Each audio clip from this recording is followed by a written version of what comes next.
It's said this conversation took place long before social media, deadlines, and constant noise. On the edge of a quiet mountain town, there was an old study hall built of stone and wood. People didn't come there to escape the world, they came to understand it. The guru was once a strategist and teacher who had advised leaders, merchants, and soldiers. He left public life after realizing that wisdom attracts attention, but peace requires distance. The disciple was young, sharp-minded, and restless, too observant for his age, too questioning for his peers. Everywhere he went, people told him the same thing. Stop overthinking. One evening, just before sunset, the disciple finally asked the question that had been weighing on him his entire life. Why does thinking deeply make life harder? The guru didn't answer immediately. Instead, he smiled because he had asked that same question decades earlier. And that's when the conversation began. Master, is being intelligent a blessing? Sometimes, but sometimes it's a burden that makes others uneasy. Uneasy? Why? Because dangerously smart minds don't just think, they see what others try to hide. Let me show you 5 signs. What's the first sign? You see patterns in chaos.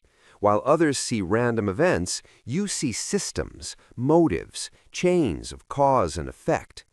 Marcus Aurelius said, "Everything we hear is an opinion, not a fact." So the intelligent question what they see. More than that, they notice inconsistencies instantly. Psychology calls it high cognitive sensitivity. Your brain flags anomalies before others even sense something is off. To some, you're insightful. To others, you're dangerous.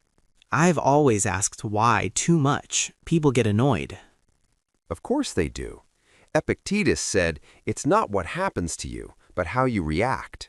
The dangerously smart react by analyzing. They challenge authority, traditions, even their own beliefs. That sounds like Socrates. Exactly. He questioned Athens and paid with his life. Dark psychology teaches us this. When you ask sharp questions, insecure people feel exposed, and exposed people become defensive. I've never felt like I truly belong anywhere. That is common among deep thinkers. Miyamoto Musashi never followed a master blindly. He forged his own path through discipline and self-study. Highly intelligent minds think asynchronously. They process reality differently. That explains why small talk feels exhausting. Because you crave depth, and depth is rare. When you don't echo the crowd feels judged, even if you say nothing. Sometimes I can tell what someone is feeling before they speak. That is awareness. You notice tone shifts, micro-expressions, hidden motives. Seneca wrote, "He who is brave is free." Understanding human nature frees you from manipulation. But it also feels lonely. Because most people don't like being understood too clearly. They feel transparent, and that makes them uncomfortable. I feel calmer when things get chaotic. Is that strange? No, it is strength. Marcus Aurelius ruled during war, betrayal, and plague, yet he remained rational. Dangerously smart minds don't run from complexity. They lean into it. While others panic in uncertainty, you begin calculating.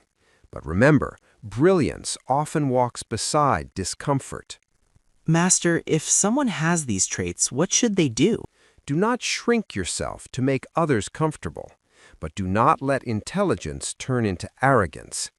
Dangerous intelligence is not a curse, it is power. Power without discipline isolates. Power with wisdom influences. And how does one gain wisdom? Study deeply, observe quietly, lead with humility. Let your mind guide you, but let character control your mind.